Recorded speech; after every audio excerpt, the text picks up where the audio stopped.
Assine agora, ou eu garanto que você nunca mais trabalha neste setor.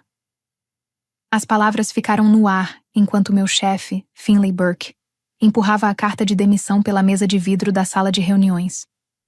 Os nós dos dedos dele embranqueceram ao pressionar o papel, os dedos abertos, tensos contra o documento. A sala parecia encolher a cada respiração minha. Preciso disso hoje, Saíra. A voz dele baixou para quase um sussurro, evitando que as pessoas que passavam escutassem. Seu desempenho não atendeu ao esperado. Nós dois sabemos que isso é o melhor para todo mundo. 3 anos superando as metas do departamento passaram pela minha mente.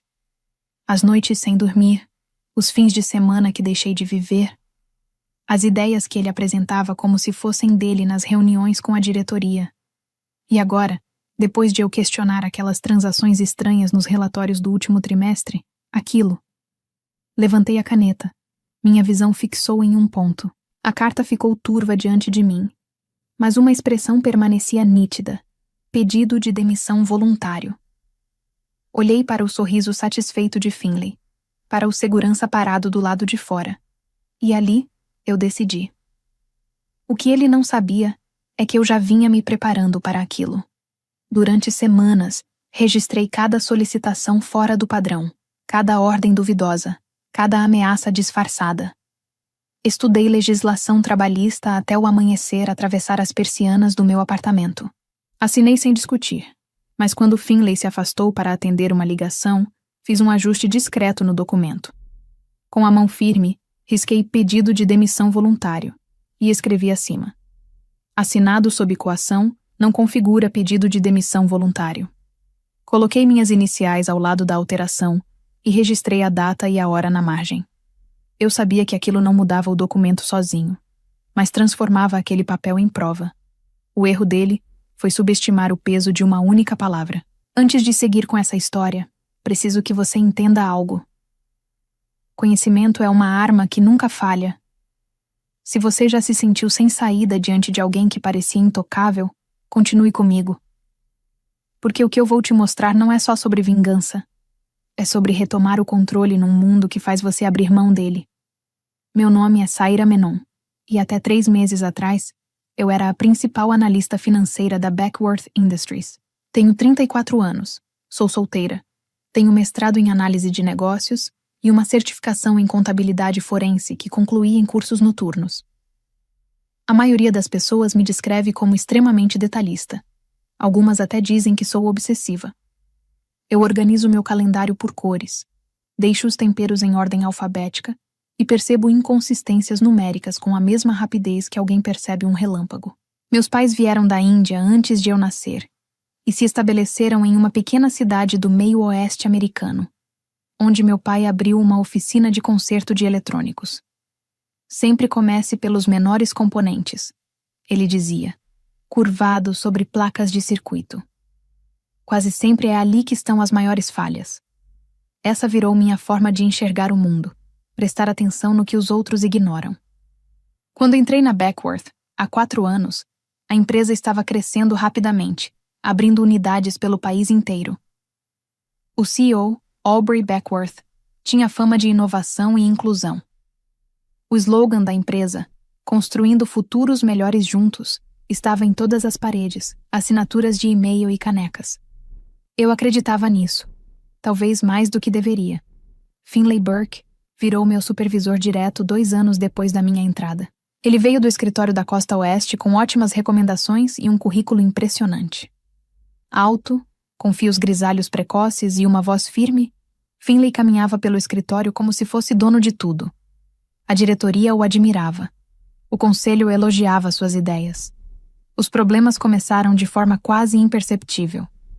Primeiro, meu nome deixou de aparecer nos créditos dos projetos.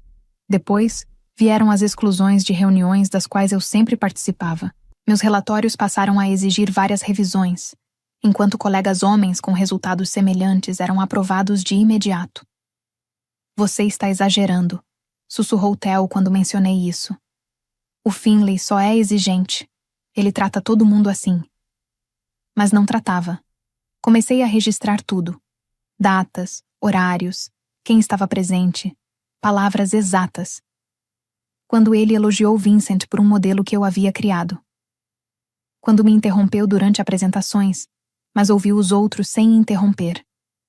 Quando marcou almoços da equipe no horário da minha terapia, mesmo com um conflito visível na agenda. Ainda assim, eu me destacava. A eficiência do departamento aumentou 22% com meu sistema de gestão. Desenvolvi uma ferramenta preditiva que economizou milhões em compras. Continuei visível, relevante e atenta, até surgirem as inconsistências financeiras. Tudo começou com uma irregularidade nos relatórios do terceiro trimestre. Transferências entre orçamentos, sem os códigos corretos de autorização. Valores pequenos, fáceis de ignorar, mas com um padrão claro. Comparei com períodos anteriores e encontrei desvios semelhantes desde a chegada de Finlay. Essas movimentações precisam de explicação, eu disse em uma reunião privada, colocando os documentos destacados sobre a mesa dele. A cadeia de autorização está incompleta. Finlay mal olhou.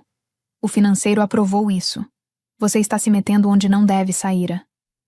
Mas o financeiro exige assinatura de diretores para esse tipo de transferência.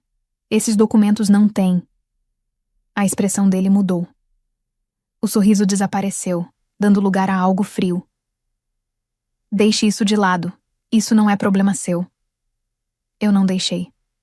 Em vez disso, continuei registrando tudo com ainda mais cuidado. O padrão ficou evidente.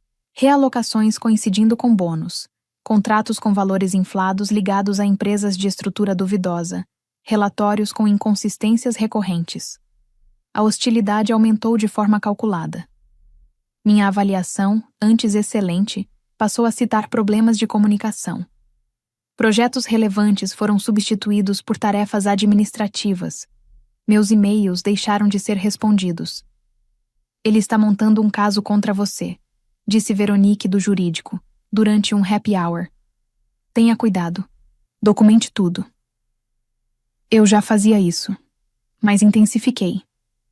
Passei a estudar casos de situação que caracteriza demissão indireta, proteção a denunciantes e legislação trabalhista. Meu celular estava gravando, dentro do que a lei permite. Registrei e organizei os e-mails relevantes dentro dos canais formais e preservei os registros de forma adequada. O ponto de ruptura veio após a avaliação trimestral. Aubrey Beckworth elogiou minha análise e pediu que eu apresentasse ao conselho. Excelente trabalho, Saíra, disse ela. É exatamente esse tipo de pensamento que precisamos. Finlay manteve o sorriso, mas o olhar dele não saiu de mim até o fim da reunião. Naquela tarde, meu acesso a sistemas importantes foi bloqueado por atualizações de segurança.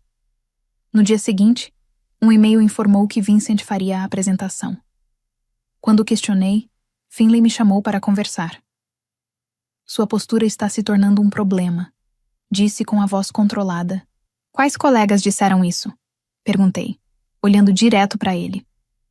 Não é apropriado discutir isso. Existe um padrão, Saíra. Primeiro essas acusações sem fundamento. Agora, essa insubordinação.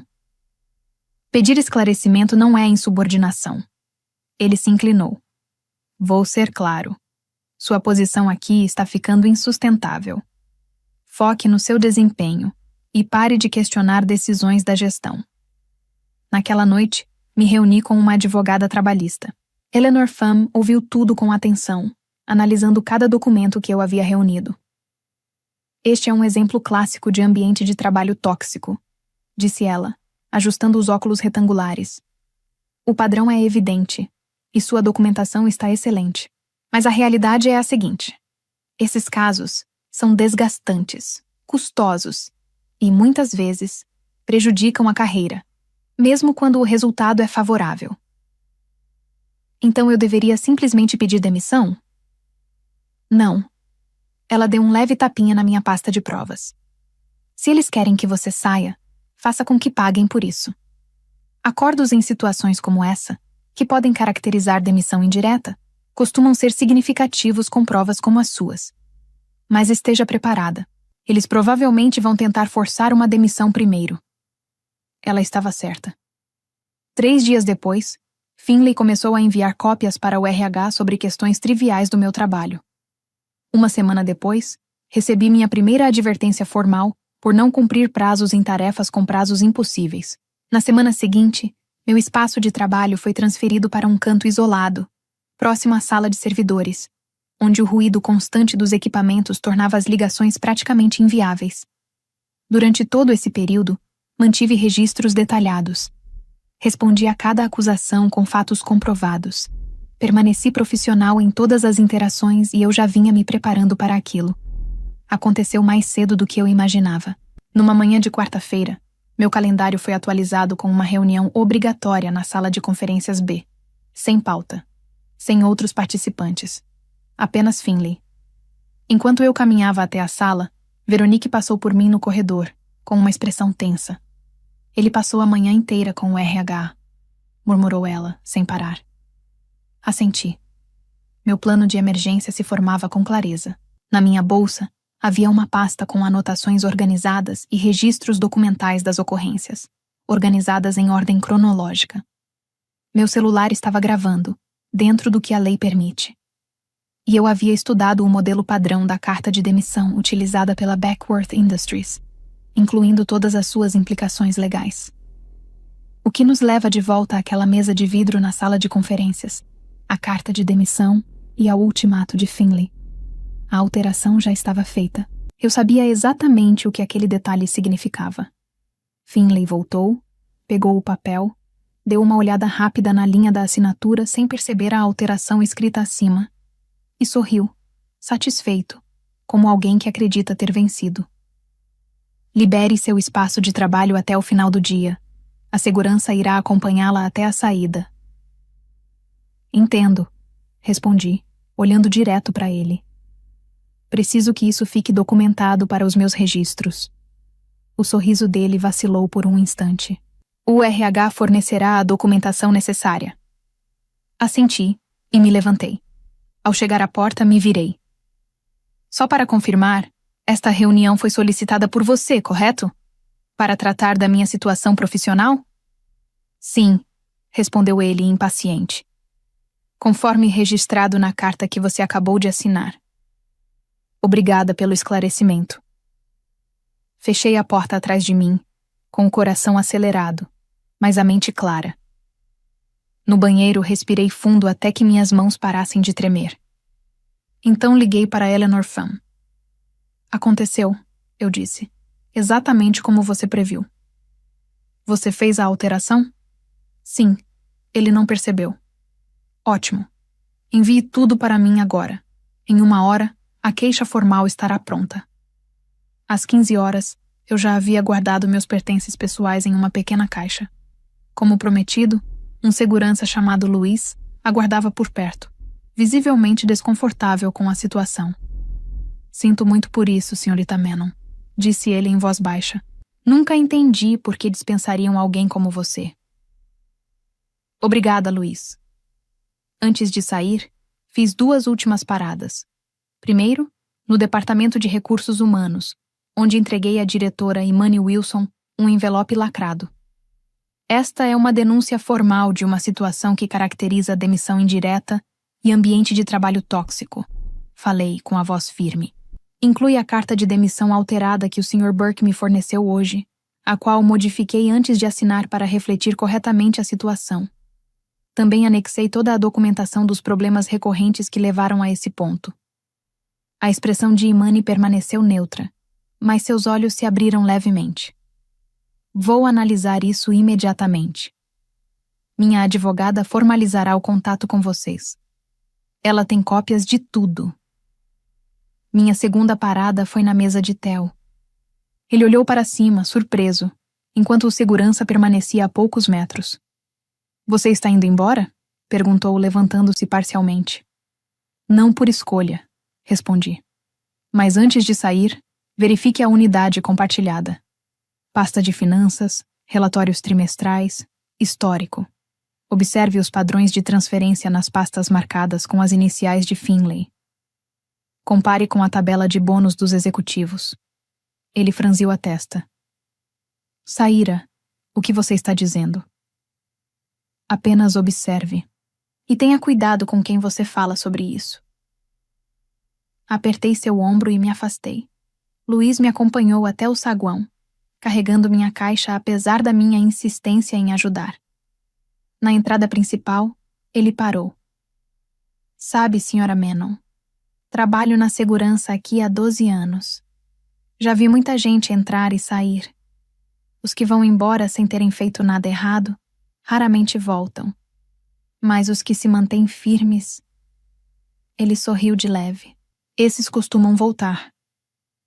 Se você já passou por uma injustiça que parecia impossível de enfrentar, se já ficou em silêncio porque falar parecia arriscado demais, fique comigo.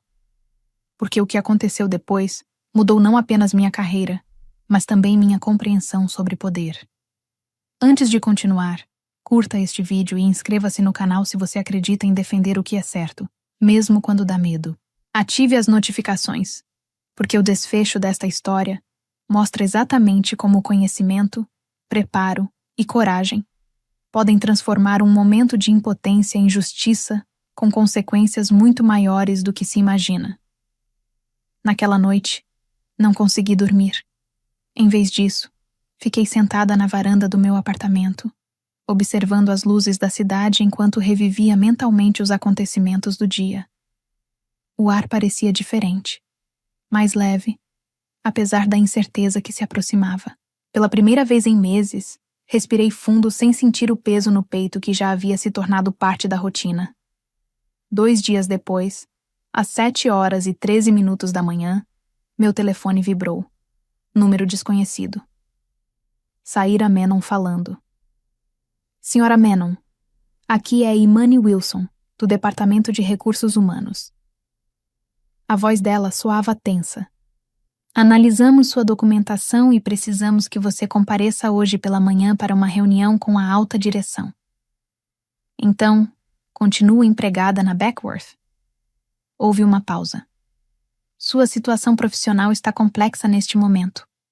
O documento que você apresentou criou um cenário jurídico que precisamos resolver com urgência. Estarei aí às 9h com minha advogada. Não será necessário. Estarei aí às 9h com minha advogada, repeti com calma e firmeza. Ou seguimos diretamente para um processo formal. Outra pausa. 9h. Sala de conferências do 14º andar. Enviei uma mensagem para Eleanor imediatamente, e ela concordou em me encontrar em uma cafeteria próxima ao escritório às 8h30. Quando cheguei, ela já estava lá, impecável em um terno cinza escuro, organizando documentos sobre a mesa. Eles estão em pânico, disse sem rodeios. Recebi 3 ligações do departamento jurídico deles ontem à noite, cada uma mais conciliadora que a anterior. Sua documentação é excepcional. O que devo esperar? Eles vão tentar minimizar tudo, oferecer acordos com cláusulas de confidencialidade. Vão tentar separar o comportamento de Finlay da responsabilidade da empresa. Ela organizou os papéis com precisão. Nossa posição é simples. A empresa permitiu um ambiente de trabalho tóxico por meio de supervisão negligente. Temos provas tanto da hostilidade quanto das irregularidades financeiras que você identificou. E se eles se recusarem a admitir? O sorriso de Eleanor foi sutil e seguro. Então avançamos com acusações formais, o que vai desencadear auditorias externas e obrigações de divulgação pública. A escolha é deles. Às 8h57, atravessamos a entrada principal da Beckworth. Luiz estava na recepção, com as sobrancelhas erguidas em surpresa quando me aproximei. Sra. Menon, ele esboçou um leve sorriso. Não esperava vê-la de volta tão rápido. As circunstâncias mudam, respondi, assinando o livro de visitantes. Mudam mesmo. Ele me entregou um crachá provisório. O 14º andar está bem agitado hoje cedo. Muitas reuniões de última hora. No elevador, Eleanor revisou nossa estratégia pela última vez. Deixe que eles falem primeiro. Precisamos entender a posição deles antes de expor tudo. A recepção do 14º andar estava tomada por uma movimentação incomum.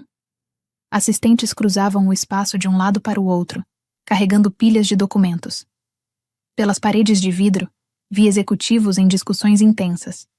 Perto da principal sala de conferências, Theo conversava com Veronique, ambos pálidos e sérios. Quando Theo me viu, seus olhos se arregalaram, e ele assentiu de forma quase imperceptível. Imani Wilson saiu da sala de conferências, com sua postura habitual levemente abalada. Senhora Manon, obrigada por vir. E a senhora deve ser... Eleanor Pham, advogada da senhora Manon. Eleanor estendeu a mão. Podemos começar? Dentro da sala de conferências estava a própria Aubrey Beckworth, acompanhada pelo consultor jurídico geral e pelo diretor de operações da empresa. Finlay estava claramente ausente. Senhora, Manon, iniciou Aubrey, com uma voz que antes era calorosa, agora mais formal. Analisamos sua denúncia e a documentação apresentada. As questões são sérias e preocupantes. Não são alegações, corrigi em tom baixo. São fatos comprovados. O consultor jurídico, um homem chamado Pascal, cujo sobrenome eu nunca consegui compreender, limpou a garganta. Antes de avançarmos, queremos reforçar que a Beckworth Industries leva a conduta no ambiente de trabalho muito a sério. Se houve violações das nossas políticas, queremos tratá-las da forma adequada. Se? Repetiu Eleanor, fazendo daquela única palavra algo incisivo. Aubrey ergueu a mão de leve. Não estamos questionando o relato da senhora Manon. Estamos tentando compreender toda a dimensão do que ocorreu. A dimensão vai além da minha cliente, disse Eleanor. Com base na nossa análise preliminar, diversos funcionários passaram por situações semelhantes sob a supervisão do Sr. Burke. Um traço de surpresa genuína cruzou o rosto de Aubrey. Você conversou com outros funcionários? Não, interrompi. Mas eles começaram a procurar o RH ontem à tarde. Pelo que sei, 3 mulheres de departamentos diferentes já se manifestaram. Imani assentiu discretamente, confirmando. Também nos preocupam as irregularidades financeiras que a senhora Manon identificou, continuou Eleanor. Esses pontos exigem uma apuração imediata por auditores independentes.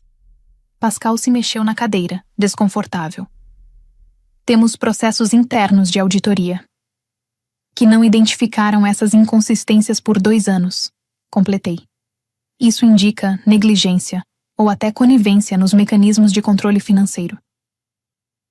A sala ficou em silêncio. Aubrey me observou com mais atenção, como se estivesse me enxergando com clareza pela primeira vez. O que exatamente a senhora busca, senhora Manon? Eleanor abriu sua pasta. Reintegração integral, com pagamento retroativo desde o que mais tarde seria tratado como demissão indireta. Uma investigação completa e independente sobre o ambiente de trabalho tóxico e as irregularidades financeiras. Responsabilização de todos os envolvidos e mudanças estruturais para evitar que isso se repita. E se apresentarmos uma proposta de acordo? Perguntou Pascal. Então avançaremos com medidas formais, o que implicará divulgação pública, respondeu Eleanor com tranquilidade. Minha cliente não pretende ser silenciada. Aubrey se inclinou para a frente.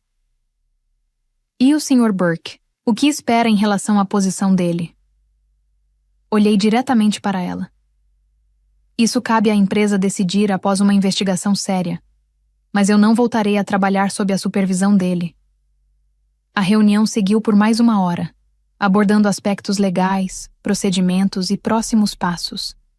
Ao final, a empresa concordou em princípio com a minha reintegração, condicionada à formalização de um acordo por escrito e à conclusão da investigação interna. Fui direcionada temporariamente para na equipe de análise executiva, passando a responder diretamente ao diretor de operações. Uma empresa independente de investigação foi contratada nos dias seguintes, e Finlay foi colocado em licença administrativa enquanto aguardava o desfecho da apuração. Quando já estávamos nos preparando para sair, Aubrey pediu a Eleanor alguns minutos a sós comigo. Depois de me lançar um olhar de confirmação, Eleanor saiu. Eu lhe devo um pedido de desculpas, disse Aubrey assim que ficamos sozinhas. Sempre tive orgulho de construir uma empresa ética, onde todos pudessem crescer. Não percebi o que estava acontecendo no seu departamento. Estruturas hierárquicas criam pontos cegos, respondi. Até para líderes bem-intencionados. Ela assentiu lentamente. Sobre as discrepâncias financeiras que você apontou, qual é a sua avaliação? Suficientemente relevantes para impactar os relatórios trimestrais. Sistemáticas o bastante para indicar manipulação intencional. E organizadas de forma que se alinham com os esquemas de bônus dos executivos. A expressão dela se tornou mais rígida. Entendo. Isso muda bastante o cenário. Sim, muda. Levantei-me. Uma pergunta. Finlay já sabe da minha situação? Ele foi informado do afastamento administrativo hoje pela manhã. Ainda não tem conhecimento de todos os detalhes. Ela fez uma breve pausa. Espera-se que ele deixe o escritório amanhã pela manhã, sob supervisão. Ao sair da sala, Theo estava esperando perto dos elevadores. Você é impressionante e, sinceramente, um pouco assustadora, sussurrou quando me aproximei. O departamento financeiro está um caos. Bloquearam todos os acessos que Finlay tinha aos sistemas. Você analisou aquelas pastas? Ele assentiu. Analisei. E eu formalizei a denúncia pelos canais internos apropriados. Os padrões ficam claros quando você sabe onde olhar. Ele hesitou. Eu deveria ter levado a sério quando você falou disso pela primeira vez. Me desculpa.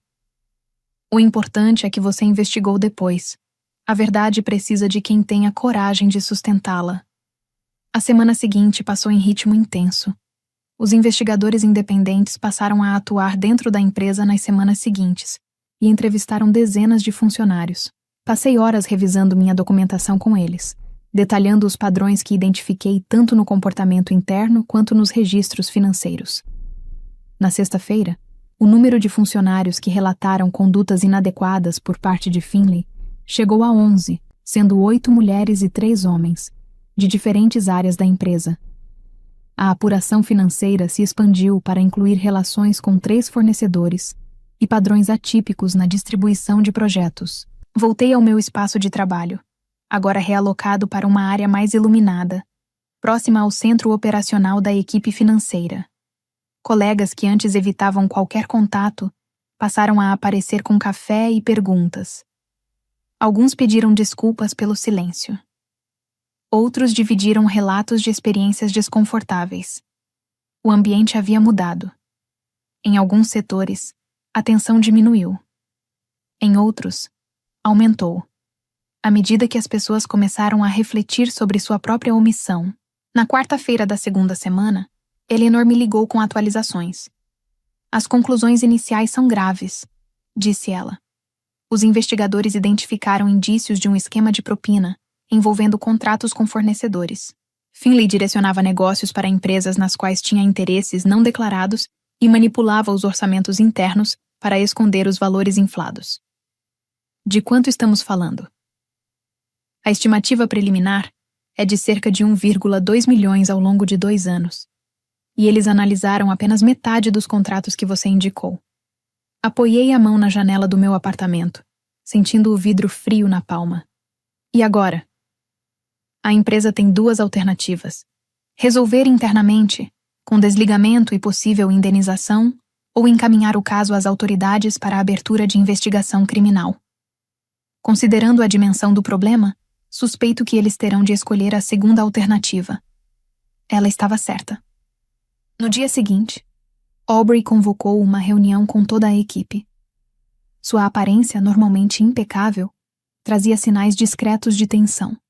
Um botão aberto no blazer, o cabelo preso de forma mais rígida do que o habitual. Quero tratar diretamente da investigação em andamento, começou ela.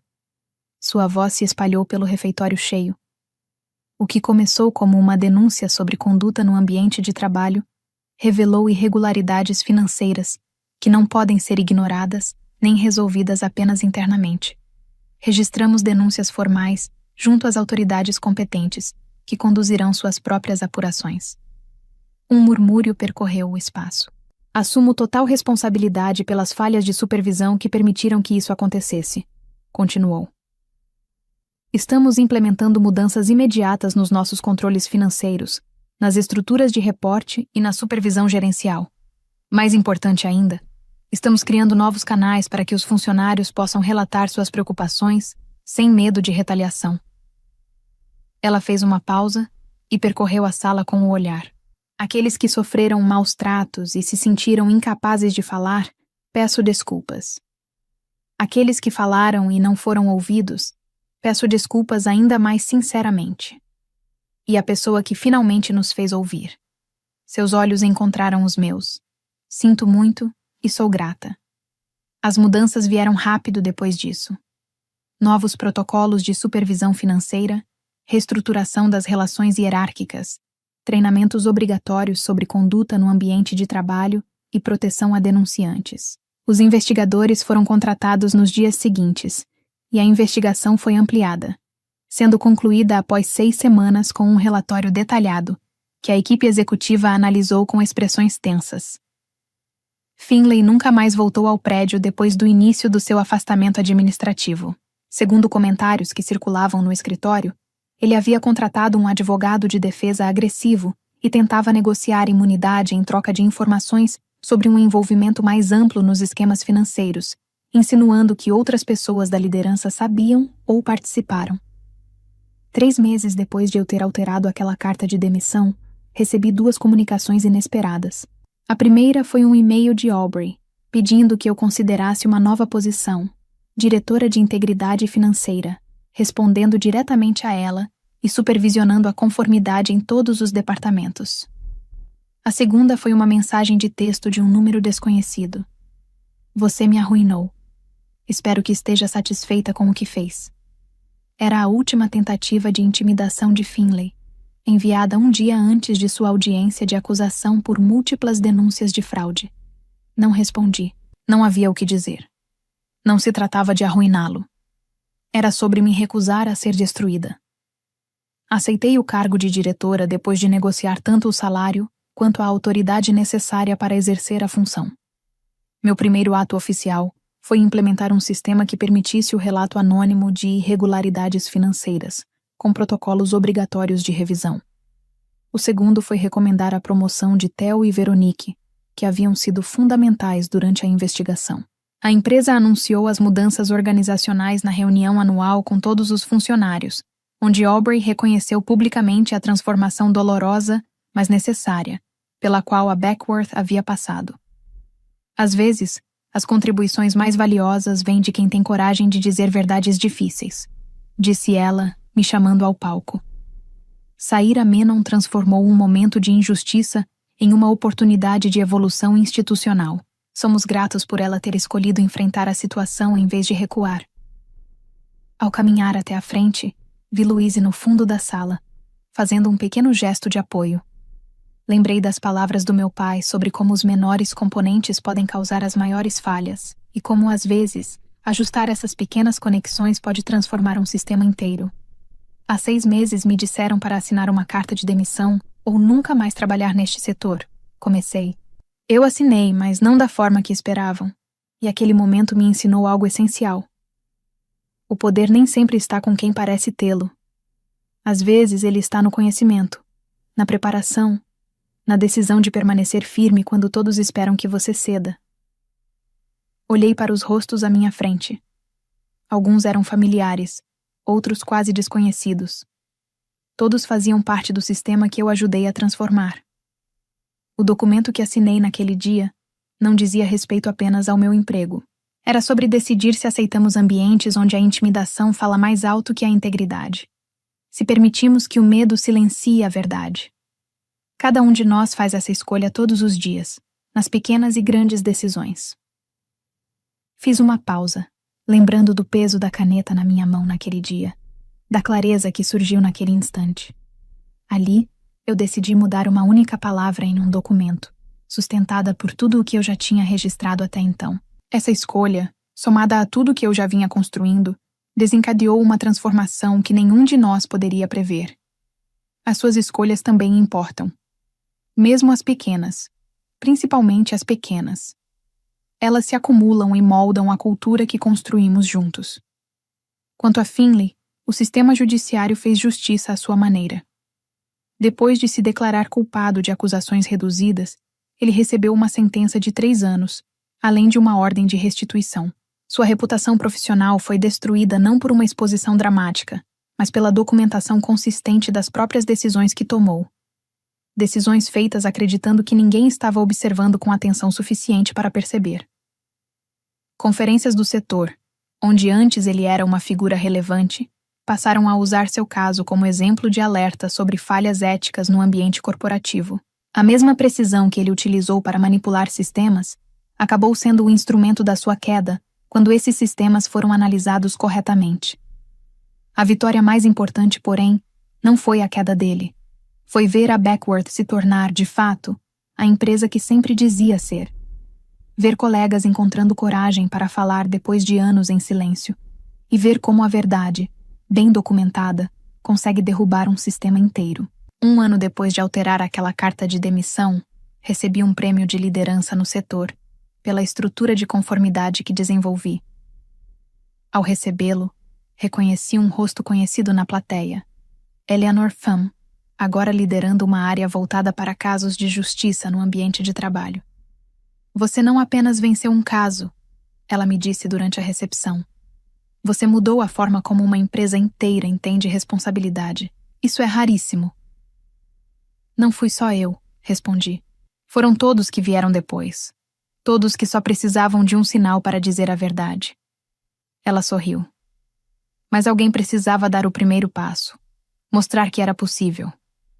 Naquela noite, liguei para meu pai para contar sobre o prêmio. Você estava certo, pai, eu disse.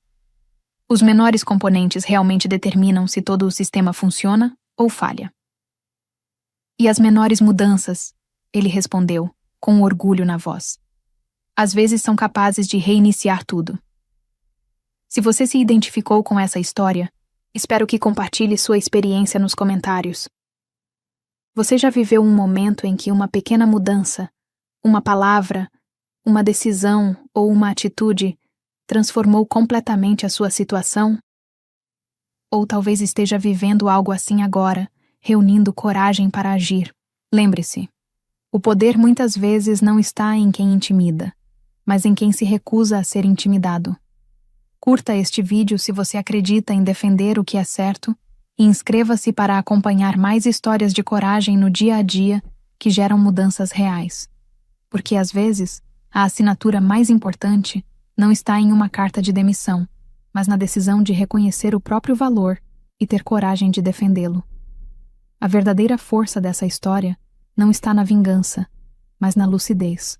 Saíra não reage por impulso, não confronta no calor da emoção, não busca validação imediata. Ela observa, registra, entende o sistema e age no ponto exato onde a estrutura não consegue se proteger. A verdade documentada. Isso revela algo profundo. Poder não é apenas posição, é preparo. A maioria das pessoas perde batalhas não por falta de razão, mas por falta de estratégia.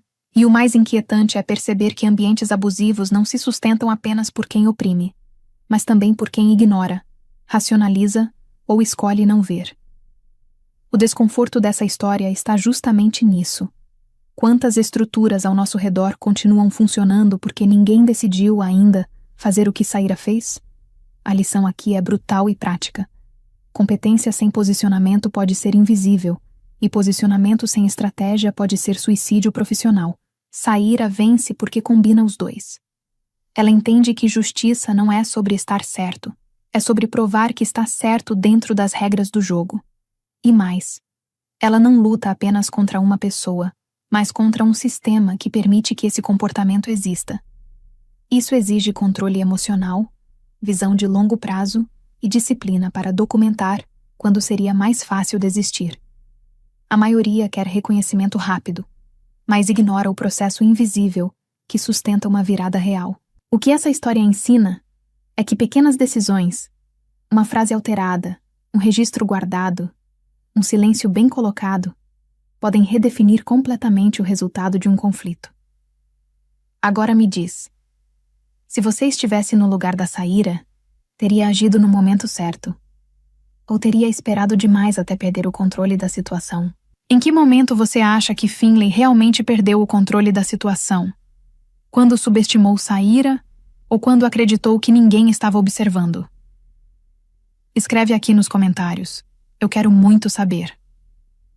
E não esquece, deixa também o seu comentário com uma classificação de 1 a 10 para mostrar o quanto você gostou, porque assim eu consigo trazer mais vídeos que sejam interessantes para você. Se essa história te fez pensar diferente, já deixa o like e se inscreve no canal, porque as próximas histórias vão te mostrar como pequenas decisões podem mudar tudo. Depois de 12 anos administrando a empresa do meu pai, finalmente consegui levá-la a um valor de 75 milhões de dólares. Em um jantar de família, meu pai olhou para mim e disse sorrindo: "Seu irmão assumirá agora." Senti o chão sumir, mas retribuí o sorriso. Na manhã seguinte, no trabalho, tudo estava diferente. Ainda me lembro do sorriso do meu pai naquela noite, da mão dele apoiada com orgulho no ombro do meu irmão, como se já tivesse tomado aquela decisão muito antes de finalmente dizer as palavras que mudariam tudo. Seu irmão assumirá agora. Um frio percorreu meu corpo, mas anos de prática me fizeram manter a compostura. Mantive a compostura e sorri de volta, como se aquelas palavras não me atingissem, como se não estivessem apagando 12 anos do trabalho da minha vida em um instante. A sala de jantar se encheu com o som das taças se chocando, misturado ao murmúrio suave das conversas entre familiares e sócios próximos. Não era apenas um jantar em família, era uma celebração, um momento para reconhecer tudo o que havíamos construído. Meu pai fundou a Harper & Company quando eu ainda era criança, uma pequena empresa de logística que mal conseguia se sustentar no início. Durante anos, cresci observando ele lutar para manter o negócio vivo, trabalhando até tarde da noite, abrindo mão de férias em família, sempre em busca de mais um contrato para equilibrar as contas. Quando eu tinha 24 anos, recém-formada em administração, ele finalmente me deu uma oportunidade, embora eu tenha precisado lutar por ela. E eu fiz muito mais do que apenas assumir o cargo. Transformei a Harper & Company de uma empresa regional em dificuldade em uma potência nacional, ampliando operações, fechando contratos milionários e incorporando tecnologia de ponta. O que antes era uma pequena empresa quase falida, agora se destacava como líder do setor, avaliada em 75 milhões de dólares. E ainda assim, naquele momento, nada disso parecia ter valor. Meu pai já havia decidido que meu irmão, Ethan, assumiria o negócio, não eu. Uma onda de aprovação percorreu a mesa, acompanhada de murmúrios de parabéns dirigidos a Ethan. Observei quando ele baixou o olhar, fingindo humildade, embora eu soubesse que não era bem assim. Ethan nunca se dedicou de verdade ao negócio. Passou a última década falhando e ainda assim se mantendo por influência, pulando de um empreendimento para outro sem nunca se firmar. Ele não tinha interesse em logística. Ele não se interessava por operações, e sim por poder. Eu passei 12 anos provando meu valor, reconstruindo a Harper & Company praticamente do zero, tomando decisões difíceis, participando de reuniões estratégicas até tarde da noite, negociando cada contrato importante. Ethan não fez nada disso, e mesmo assim, ali estávamos nós. Engoli minhas emoções. Aprendi há muito tempo que nessa família, demonstrar dor era sinal de fraqueza. Peguei minha taça de vinho, firmando a mão antes de levantá-la. "Sorria, Lisa. Sorria para Ethan", eu disse, com a voz calma e controlada. Os convidados ergueram suas taças. Por trás dos meus olhos, uma tempestade se formava. Minha mãe me lançou um olhar do outro lado da mesa, uma expressão difícil de decifrar, mas eu sabia que ela compreendia. Diferente do meu pai, ela sempre reconheceu o meu esforço, mas nunca interferia. E lá estava ele, sorrindo com aquela confiança inabalável, completamente alheio ao fato de que sua decisão havia desencadeado algo. Ethan encontrou meu olhar do outro lado da mesa, com um sorriso discreto e malicioso no canto dos lábios. Foi nesse momento que percebi que aquilo não era apenas decisão do meu pai. Ethan estava esperando por isso. Ele se posicionou com cuidado, fazendo o papel do filho obediente que finalmente havia encontrado seu caminho. E meu pai, sempre tradicionalista, não via falhas nessa lógica. Um filho deveria herdar o império, uma filha, Bem, o esforço de uma filha sempre foi tratado como algo temporário, quase um detalhe na história, não importando o quanto ela lutasse para provar o contrário. Mas o que eles não perceberam, o que nenhum dos dois considerou, era que eu havia passado 12 anos não apenas construindo uma empresa, mas fortalecendo minha posição dentro dela. Na manhã seguinte, eles entenderiam exatamente o que isso significava. Naquela noite, mal consegui dormir. Minha mente revisava cada sacrifício que fiz pela Harper & Company. Noites sem dormir, aniversários perdidos, relacionamentos que não resistiram à minha dedicação. Eu entreguei tudo a essa empresa, e agora esperavam que eu simplesmente me afastasse. Eles me subestimaram. Às 3 da manhã, eu estava no meu escritório em casa, digitando sem parar, analisando cada contrato, cada participação acionária, cada acordo executivo. Eu conhecia os bastidores dessa empresa melhor do que qualquer pessoa. Ethan achava que estava entrando em uma transição tranquila, que na semana seguinte seu nome estaria na porta do escritório, com sua posição garantida. O que ele não sabia era que, enquanto meu pai estava ocupado com aparições públicas e meu irmão fingia aprender sobre o negócio, eu estava garantindo algo muito mais importante: o controle da empresa. Exatamente às 8h45, entrei na sede da Harper & Company. O prédio estava exatamente como nos últimos 12 anos. As mesmas paredes, os mesmos pisos brilhantes, o mesmo ritmo eficiente enquanto os funcionários iniciavam suas rotinas. Mas naquele dia havia algo diferente. Eu não estava entrando apenas no meu escritório, estava entrando em um verdadeiro confronto. A recepção estava estranhamente silenciosa, aquele tipo de silêncio que antecede algo maior. Eles sabiam. O jogo de bastidores já havia começado. A notícia do anúncio feito pelo meu pai no jantar havia se espalhado rapidamente. Os funcionários me observavam com cautela, evitando contato visual direto, sem saber a quem deveriam demonstrar lealdade. Ignorei tudo isso. Caminhei com firmeza, meus saltos ecoando no piso de mármore, mantendo a postura segura, sem deixar transparecer qualquer abalo. Entrei no meu escritório e fechei a porta atrás de mim. Eu tinha exatamente 15 minutos antes da chegada do meu pai e de Ethan, que acreditavam que assumiriam seus novos cargos como CEO e herdeiro. 15 minutos antes de verem tudo o que haviam planejado começar a ruir. Sentei-me à mesa, respirei fundo e liguei o computador. A tela acendeu.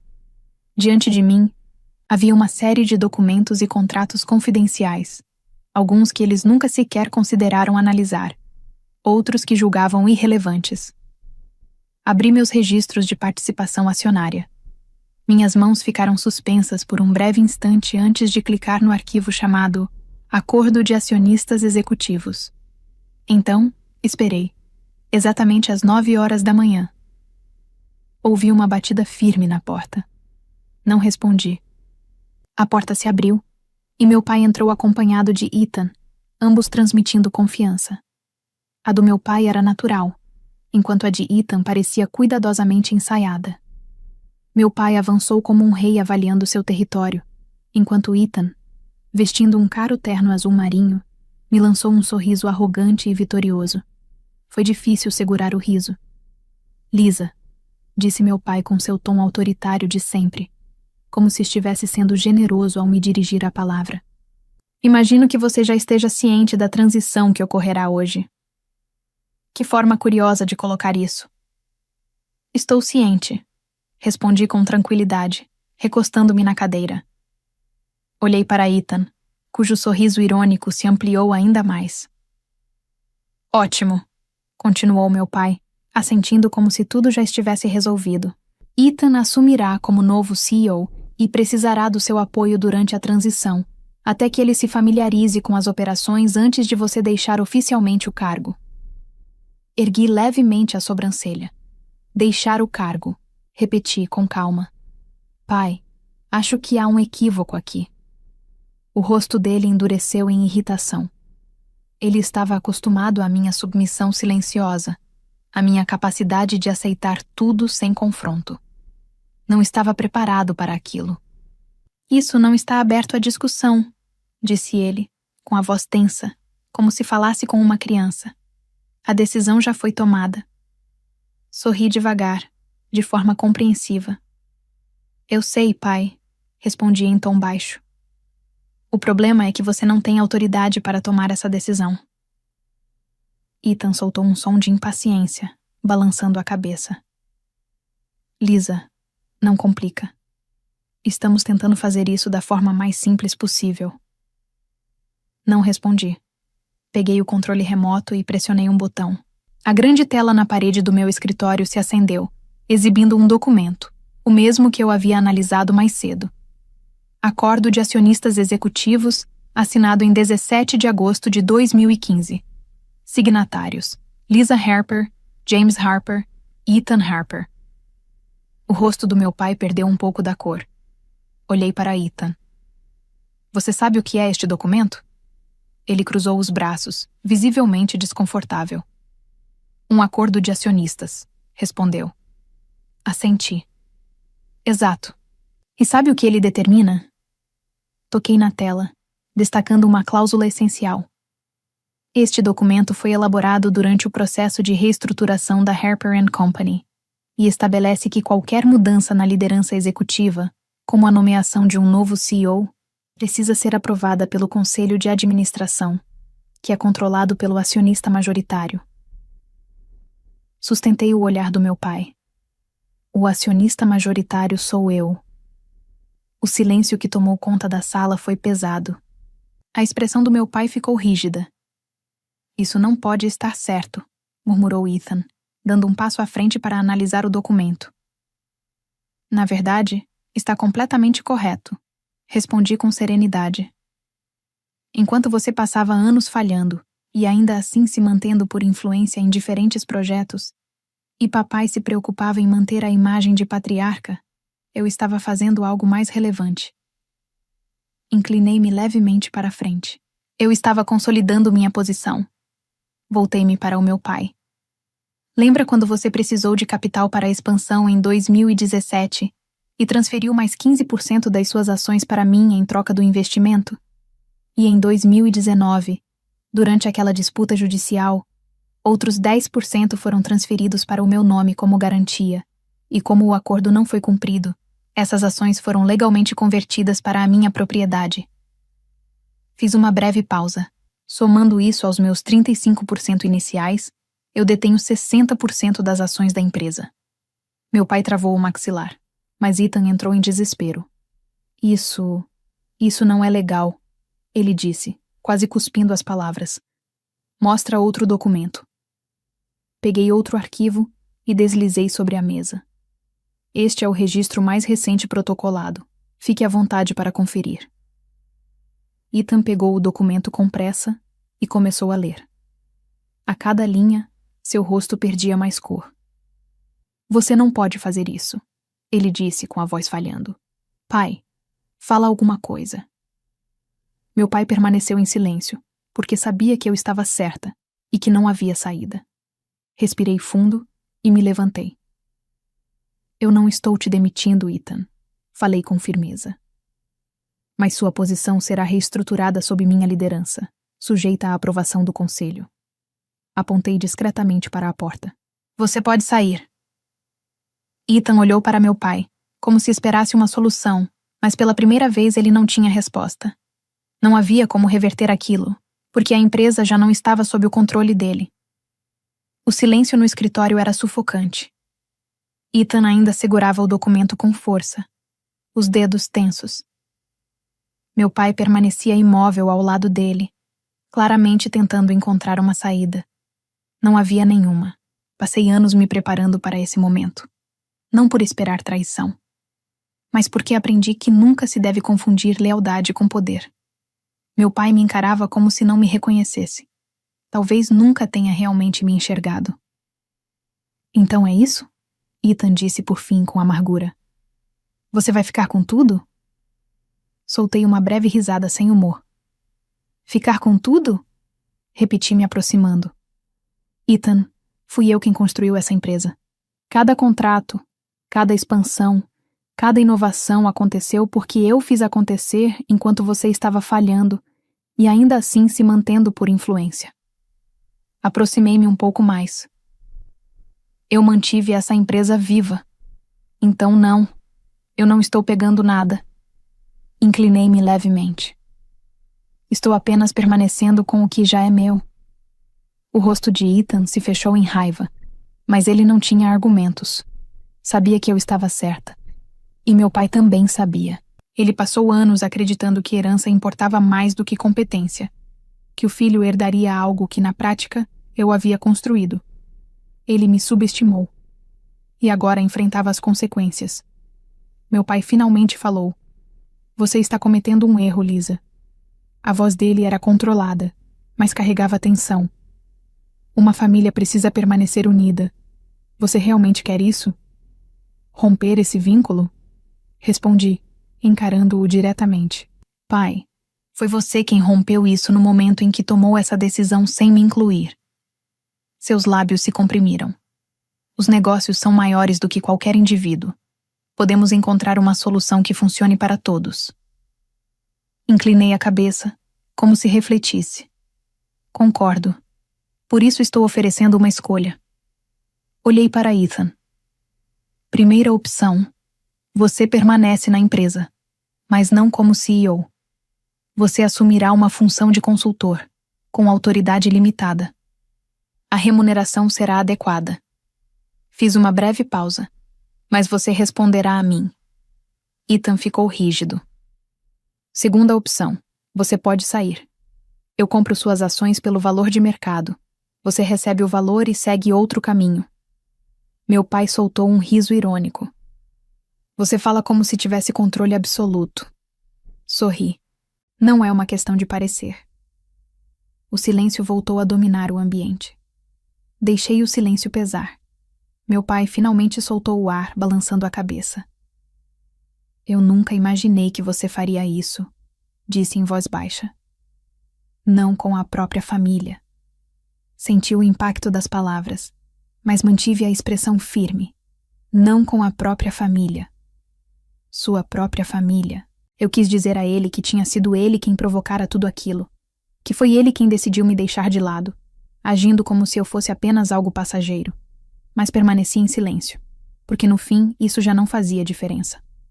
O que realmente importava era que eu não permitiria que eles levassem aquilo que construí, nem agora, nem em momento algum. Ethan saiu primeiro, tomado pela raiva. Melhor assim. Eu conhecia meu irmão o suficiente para antecipar seu próximo movimento. Ele procuraria nossos parentes, nossos contatos próximos, posando como vítima de uma traição empresarial. Isso não me abalava. Eu não estava ali em busca da aprovação deles. Eu estava ali para garantir o meu futuro. Meu pai ainda hesitou por um breve instante, como se aguardasse que eu recuasse.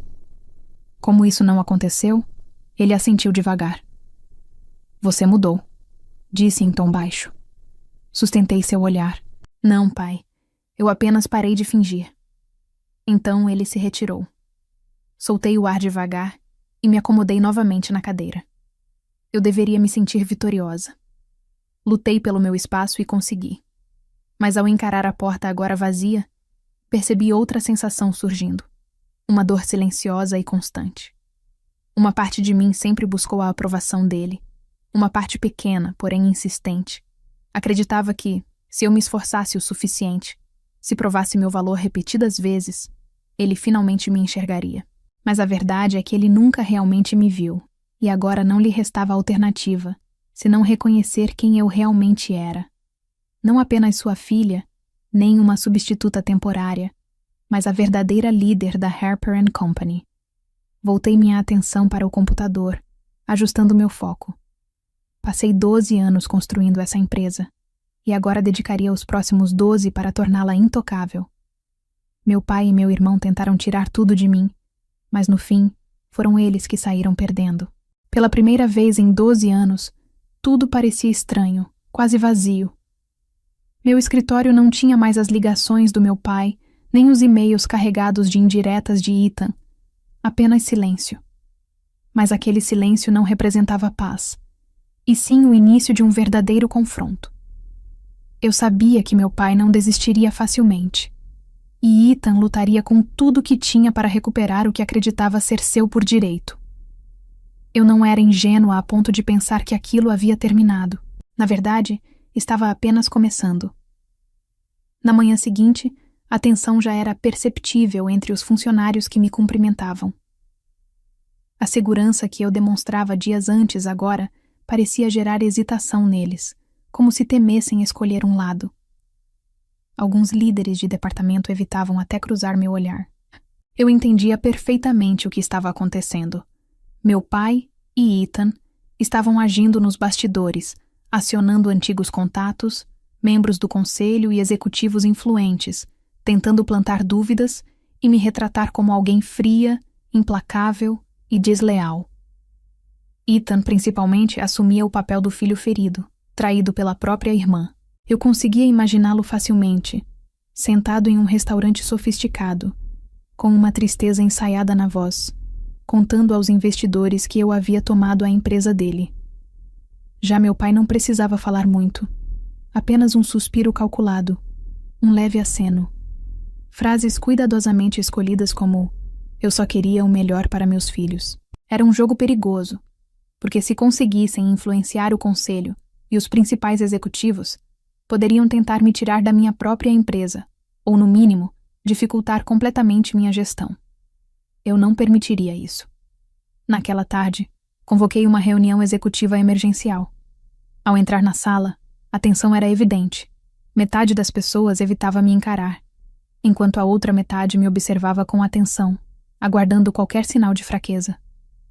Sentei-me na cabeceira da mesa. Sei que conversas aconteceram a portas fechadas.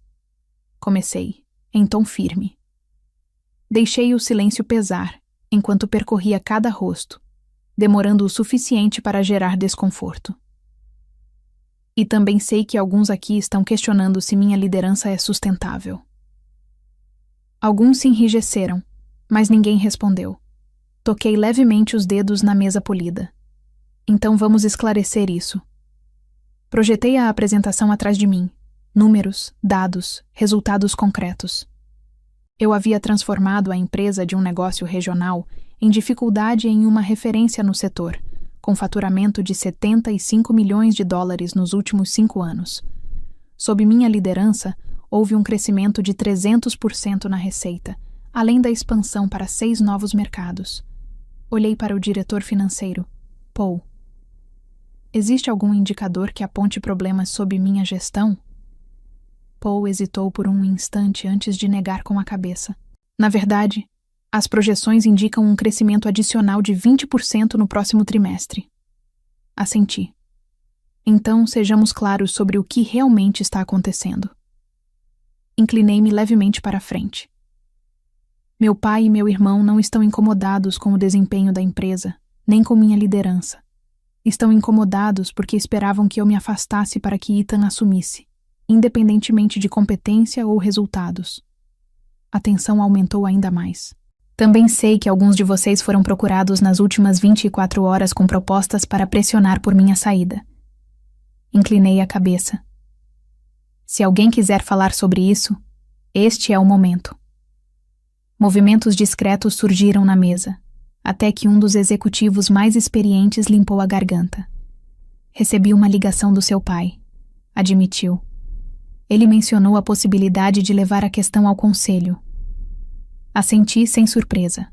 E houve alguma proposta em troca do seu apoio? Após uma breve pausa, ele confirmou com um gesto. Respirei fundo e me levantei. Meu pai construiu esta empresa. Eu reconheço isso. Mas eu levei essa empresa além do que ele jamais alcançou. E não permitirei que ele a manipule. Minha voz baixou levemente, firme e controlada. Se ele quer confronto, vai encontrar. Recolhi meus documentos, encarando cada um ali presente. Se alguém acredita que meu pai e meu irmão devem assumir o controle, este é o momento de se posicionar. Seguiu-se um silêncio tenso. Alguns evitaram contato visual, mas ninguém se posicionou diretamente contra mim naquele momento. Ótimo.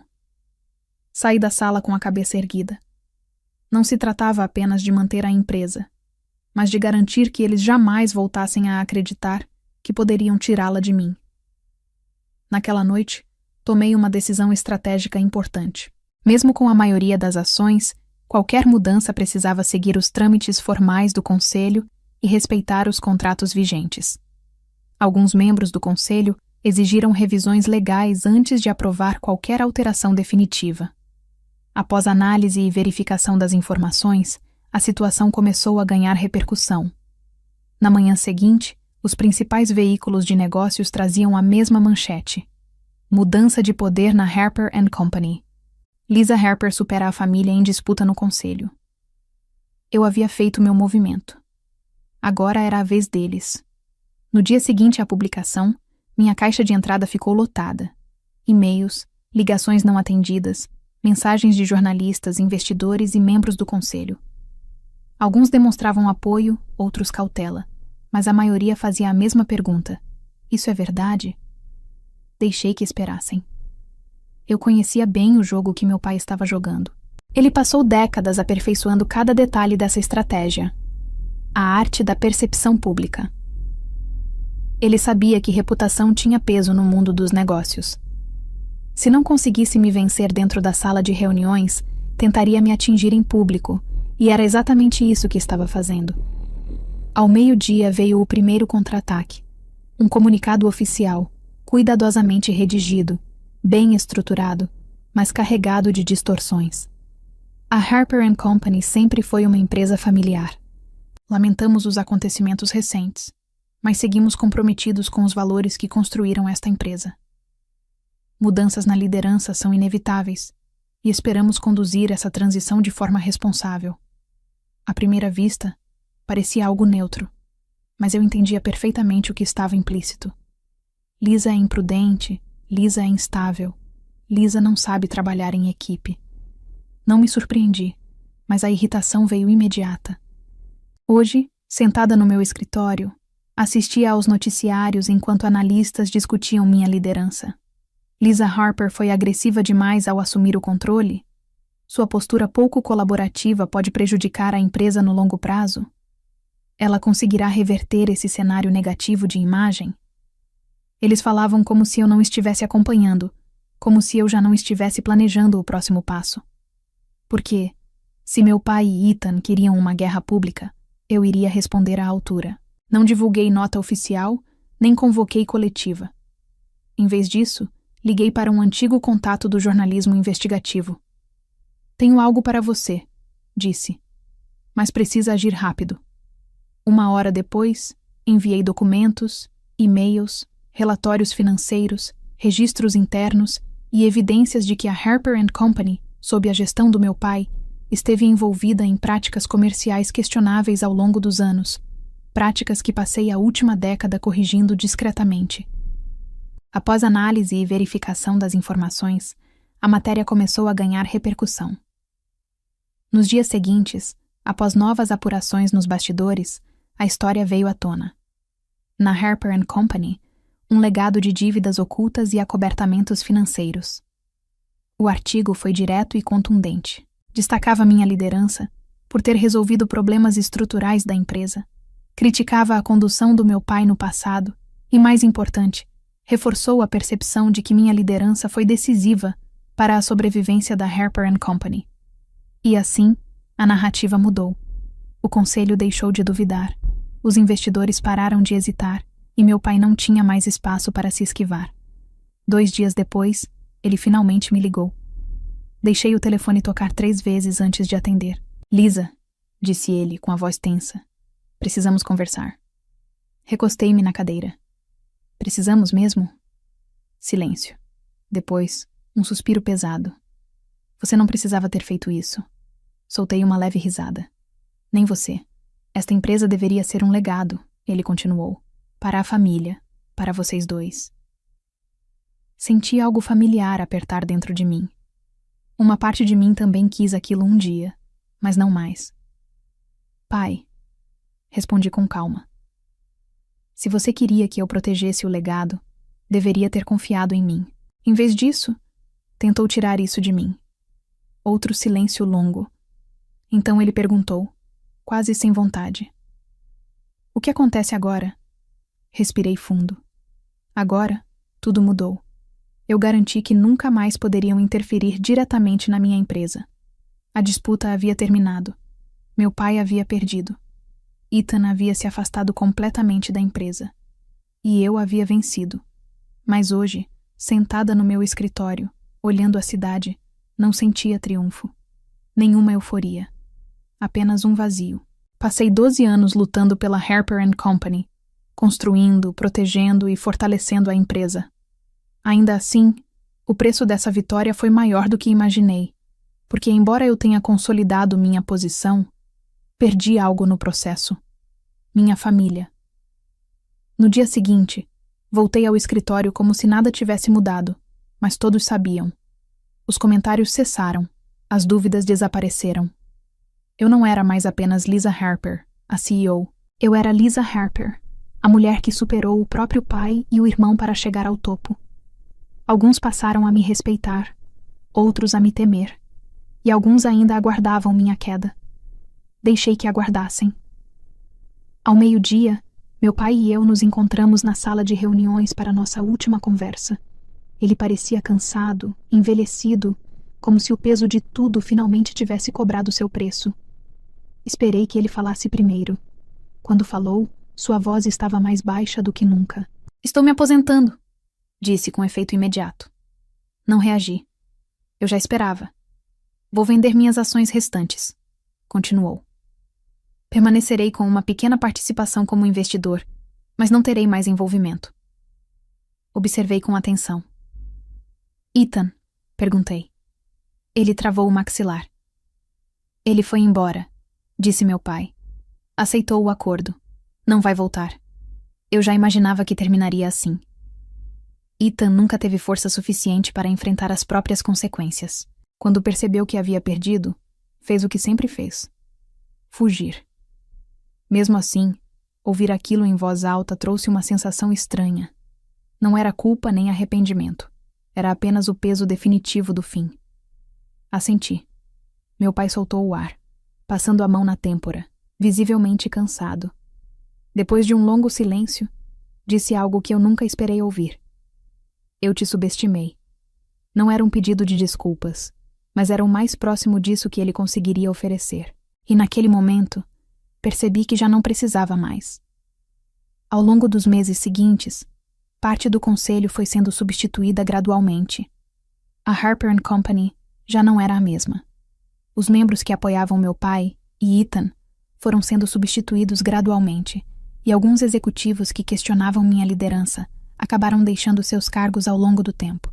A empresa já era sólida sob minha gestão, mas agora eu tinha controle majoritário, ainda sujeita às decisões formais do conselho. Com isso, veio uma nova direção. Implementei mudanças que antes eram rejeitadas. Modernizei sistemas considerados desnecessários. Expandi para áreas que antes eram evitadas. Em 6 meses, os lucros cresceram de forma significativa. Em um ano, ultrapassamos a marca de $100 milhões. Pela primeira vez, eu não estava lutando para provar meu valor, mas para construir algo que ninguém poderia tirar de mim. Um ano depois de tudo isso, encontrei meu pai para jantar. Era a primeira vez que conversávamos desde sua saída. Ele estava diferente, mais silencioso. Não havia mais raiva, apenas aceitação. "Li sobre o último negócio que você fechou", disse ele. "Foi uma boa decisão." Sorri de leve. "Eu sei." Ele também sorriu, discretamente. Não havia mais tensão entre nós. A única coisa que restava era a verdade simples. Ele tentou me afastar, e eu provei que estava errado. Ele ergueu o copo. "A Harper & Company", disse. Brindei com ele, e naquele momento, não senti raiva nem ressentimento. Apenas paz. Porque eu já havia vencido, e não precisava mais da aprovação dele para saber disso. Hoje, sentada no meu escritório, observando a cidade onde construí tudo isso, reflito sobre o que aprendi. Que a família pode se tornar seu maior desafio. Que lealdade não é garantia, é escolha. E que o poder não é algo que se recebe, é algo que se conquista. Mas, acima de tudo, aprendi que, às vezes, a melhor forma de provar seu valor é parar de buscar validação e construir algo tão sólido que ninguém consiga ignorar. Não me arrependo de nada. A Harper & Company agora é minha, e vou garantir que ninguém jamais esqueça disso. A maior lição dessa história não está apenas na conquista do poder, mas na forma como ele é construído ao longo do tempo. Lisa não venceu em um único momento decisivo. Ela venceu ao longo de anos, em silêncio, tomando decisões estratégicas, enquanto todos subestimavam sua capacidade. Isso revela algo essencial. Quem realmente constrói valor não depende de reconhecimento imediato, mas de consistência, visão e preparo. Muitas pessoas esperam validação externa antes de agir, mas a verdade é que o reconhecimento quase nunca vem antes da conquista. Outro ponto fundamental é entender que lealdade e competência não são equivalentes dentro de estruturas de poder. Lisa foi leal, mas isso não a protegeu. O que a protegeu foi sua inteligência em garantir controle real. No fim, a história ensina que não basta ser bom no que faz. É preciso entender o jogo em que se está inserido. Quem domina apenas o trabalho, mas não a estrutura, corre o risco de perder tudo. Já quem entende o sistema, constrói algo que ninguém consegue tirar. Essa história provoca uma reflexão profunda sobre reconhecimento, poder e identidade. Quantas vezes alguém constrói algo dentro de uma estrutura acreditando que será valorizado apenas pelo esforço? Lisa acreditou por anos que seu trabalho falaria por si, até perceber que o mundo não funciona assim. Existe uma diferença entre gerar valor e ter controle sobre esse valor. Essa diferença define quem permanece no topo e quem é substituído. Outro ponto importante é o papel da família. Existe uma expectativa emocional de lealdade e justiça, mas, na prática, decisões são tomadas com base em interesses, tradições e percepções. Isso obriga o indivíduo a escolher entre pertencer ou se posicionar. Lisa escolheu se posicionar, e essa escolha trouxe poder, mas também isolamento. A reflexão mais incômoda talvez seja essa. Será que estamos construindo algo que realmente nos pertence, ou apenas fortalecendo uma estrutura que pode nos descartar a qualquer momento? Entender isso cedo pode mudar completamente o rumo de uma vida. Agora me diz, em qual momento você percebeu que Lisa já estava vários passos à frente de todos, mesmo em silêncio? E Ethan realmente acreditava que merecia o cargo, ou sempre soube que estava ocupando um espaço que não era dele? Escreve aqui nos comentários, eu quero muito saber. E não esquece, deixa também o seu comentário com uma classificação de 1 a 10 para mostrar o quanto você gostou, porque assim eu consigo trazer mais vídeos que sejam interessantes para você. E se esse tipo de história te prende e faz pensar, já deixa o like e se inscreve no canal para não perder os próximos vídeos.